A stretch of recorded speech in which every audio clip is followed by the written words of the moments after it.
నిరంజన్ రెడ్డి గారి వల్ల వనపర్తి జిల్లాలో మళ్ళా బీఆర్ఎస్ పార్టీ జన్మలో కోలుకోలేని దెబ్బ పడ్డది.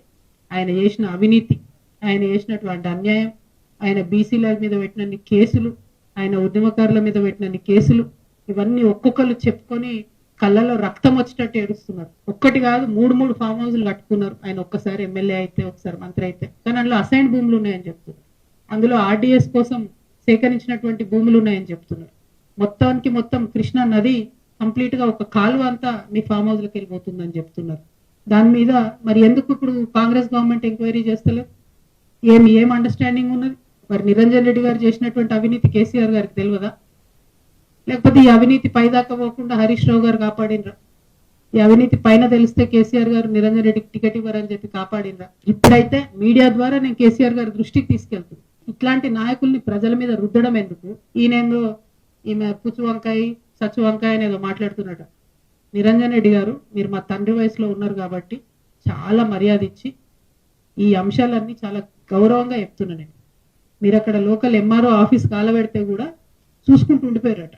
మరి అది ఒకవేళ నిజంగా కేసీఆర్ గారికి తెలిసి ఊరుకుంటే మాత్రం 100% అది తప్పు అవుతుంది, అది కరెక్ట్ కాదు. ప్రజలు మంచి తీర్పు ఇచ్చారు. ఇంకా బీభత్సమైన మెజార్టీతో కొట్టేది ఉండే మిమ్మల్ని. ఇంకొకసారి నా మీద ఎటువంటి తట్టు మాట్లాడితే తండ్రి వయసుని కూడా చూడము, పిచ్చిగా మాట్లాడితే పుచ్చలేసిపోతా చెప్తున్నాను. ప్రజల సమస్యల మీద మాట్లాడుకుంటూ తిరుగుతుంటే ఎందుకంత భయం అవుతుంది మీకు?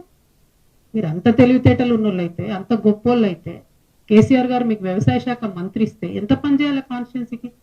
ఇట్లా పీడించుకొని తింటారా? ప్రజల రక్తం తాగుతారా మీరు? దేవుడు మాన్యాలు తింటారా ఎవరైనా?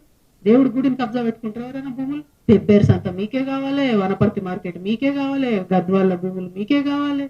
అంత ఉండాలి కదా భూదాహానికి, ధనదాహానికి. 32 మంది బీసీ బిడ్డల మీద కేసులు పెడతారండి.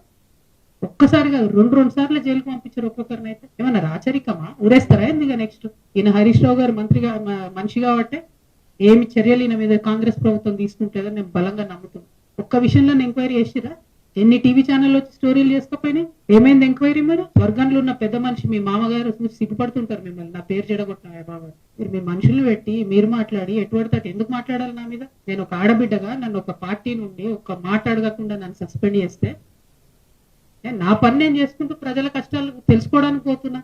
రిటార్ట్ మీరు ఇష్టం వచ్చినట్టు మాట్లాడితే బాగుండదు. నేను చెప్తున్నా, ఒళ్ళు దగ్గర పెట్టుకొని చేసిన అలిగేషన్ కి జవాబు ఇవ్వండి. అంతేగాని విమర్శ చేస్తాం, పర్సనల్ గా మాట్లాడతాం, ఆడపిల్ల కదా ఏమంటారులే అనుకుంటున్నాం. ఈ వనపర్తిలో మాత్రం నిరంజన్ రెడ్డి గారు ఉంటే ఈ నాయకత్వంలో బీఆర్ఎస్ పార్టీ ఇక్కడ బతికి బట్టగట్టే క్వశ్చనే లేదు. ఉద్యమకారులు ఏడుస్తున్నారు, ఆ పార్టీలో ఉండలేక మింగలేక కక్కలేక చచ్చిపోతున్నారు. ఇట్లాంటి వాళ్ళని మాత్రం ప్రజల మీద రుద్దడం అన్యాయం.